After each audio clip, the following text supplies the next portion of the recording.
Assalamualaikum warahmatullahi wabarakatuh.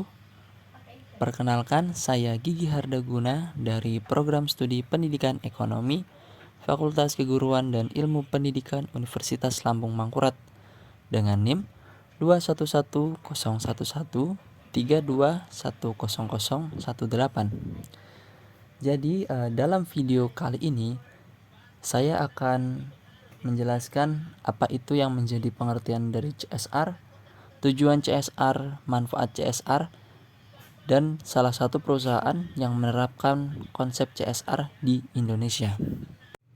CSR atau singkatan dari Corporate Social Responsibility adalah suatu konsep atau tindakan yang dilakukan oleh perusahaan sebagai rasa tanggung jawab perusahaan terhadap sosial maupun lingkungan sekitar di mana perusahaan itu berada, seperti melakukan suatu kegiatan yang dapat meningkatkan kesejahteraan masyarakat sekitar dan menjaga lingkungan, memberikan beasiswa untuk anak tidak mampu di daerah tersebut, dana untuk pemeliharaan fasilitas umum, sumbangan untuk membangun desa atau fasilitas masyarakat yang bersifat sosial dan berguna untuk masyarakat banyak, khususnya masyarakat yang berada di sekitar perusahaan tersebut. Program CSR merupakan respon dan langkah nyata perusahaan untuk berkontribusi bagi sosial maupun lingkungan tempat di mana perusahaan tersebut berada, guna meningkatkan kualitas masyarakat dan lingkungannya. Adapun menurut Ahmad Lamo, CSR adalah sebagai upaya dari perusahaan untuk menaikkan citranya di mata publik dengan membuat program-program amal baik yang bersifat eksternal maupun internal. Tujuan CSR sendiri ada 3. Yang pertama yaitu untuk menjaga citra dan juga nama baik perusahaan di hadapan masyarakat umum. Kemudian tujuan selanjutnya adalah untuk menjaga dan memelihara hubungan baik dengan stakeholder.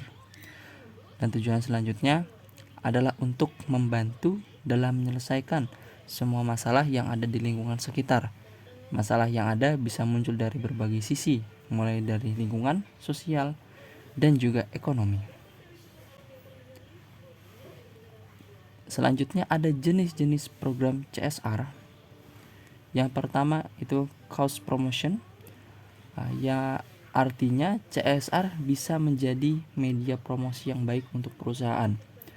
Pada CSR jenis ini, perusahaan nantinya akan memberikan bantuan dana atau sumber daya yang dimiliki untuk suatu kegiatan.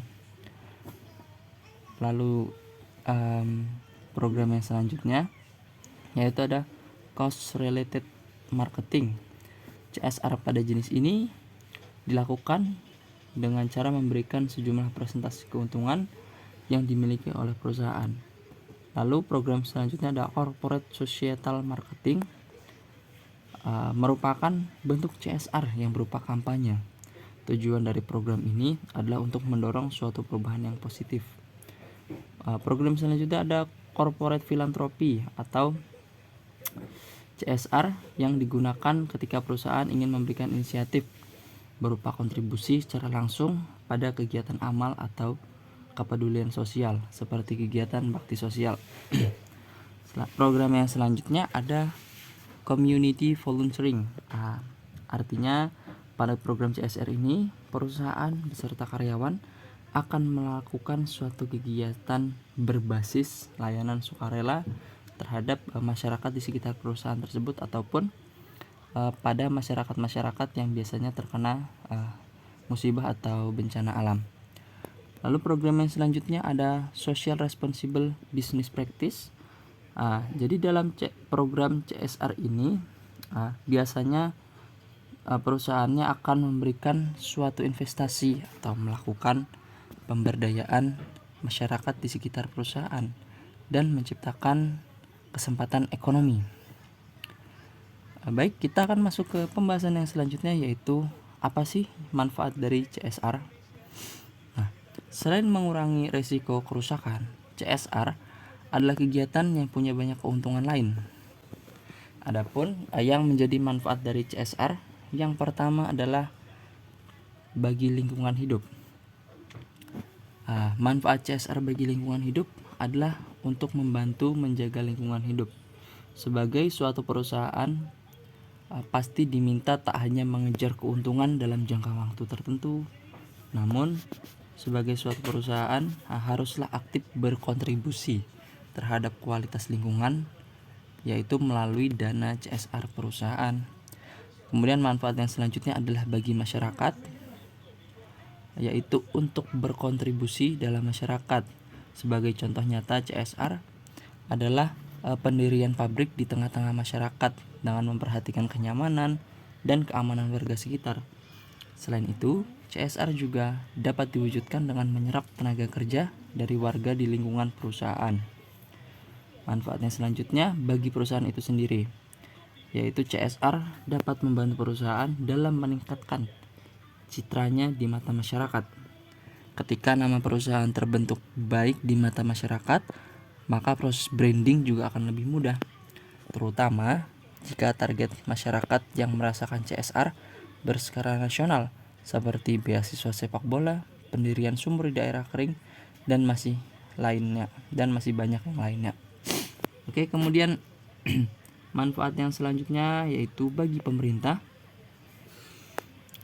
atau yang terakhir yaitu CSR ini dapat mendukung program-program pemerintah terkait kemajuan bangsa dan negara. CSR ini adalah aksi sosial yang dilakukan oleh perusahaan terhadap masyarakat, yang artinya hal itu juga dapat membantu pemerintah dengan cara mensejahterakan masyarakat. Adapun besaran anggaran dana CSR yang wajib dikeluarkan oleh suatu perusahaan untuk memenuhi kewajiban tanggung jawab sosialnya berdasarkan peraturan Undang-Undang PT dan PP Nomor 47 Tahun 2012 menyatakan bahwa besaran dana CSR adalah tidak spesifik sesuai dengan kebijakan perusahaan masing-masing. Meskipun demikian, biaya CSR wajib tetap dikeluarkan, diperhitungkan, dan dianggarkan oleh perusahaan sesuai dengan kepatutan dan kewajaran, sebagaimana yang tercantum di dalam Undang-Undang Nomor 40 Tahun 2007 pada pasal 74 ayat 2. Salah satu perusahaan yang menerapkan CSR di Indonesia adalah PT Ajinomoto Indonesia. Sebagaimana yang kita ketahui, PT Ajinomoto merupakan perusahaan produsen bumbu penyedap makanan yang telah dikenal luas oleh masyarakat. Saat ini PT Grup Ajinomoto berpartisipasi dalam kegiatan penanggulangan wabah COVID-19 di Indonesia bersama dengan Badan Amil Zakat Nasional atau Basnas. Grup Ajinomoto Indonesia telah memberikan donasi dalam produk-produk Ajinomoto senilai 1 miliar rupiah untuk tenaga medis relawan yang bertugas di 11 rumah sakit rujukan pemerintah dalam penanganan pasien yang terdampak COVID-19 di Jakarta serta Rumah Sakit Darurat Wisma Atlet Jakarta. Penyerahan donasi tersebut dilaksanakan dengan upacara simbolis yang diserahkan langsung oleh Presiden Direktur PT Ajinomoto Indonesia Ichiro Sakakura kepada Direktur Tanggap Bencana Basnas Dian Mandala Putri di kantor pusat PT Ajinomoto di kawasan Sunter, Jakarta Utara. Dengan itu, PT Ajinomoto Indonesia berhasil meraih penghargaan kategori perusahaan dengan CSR terbaik yang diberikan oleh Basnas atau Badan Amil Zakat Nasional. Standar penjurian pada Basnas Award 2020 tersebut menggunakan data Indeks Zakat Nasional atau IZN yang diterbitkan oleh Basnas Puskas 2020.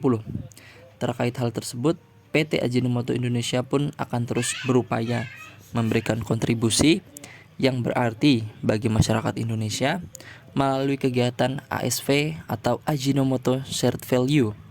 Melalui kegiatan ASV tersebut, perusahaan akan menyelesaikan masalah sosial yang akan mengarah pada penciptaan nilai ekonomi melalui kegiatan bisnisnya dan akan melanjutkan inisiatif tersebut sejalan dengan pertumbuhan bisnis perusahaan.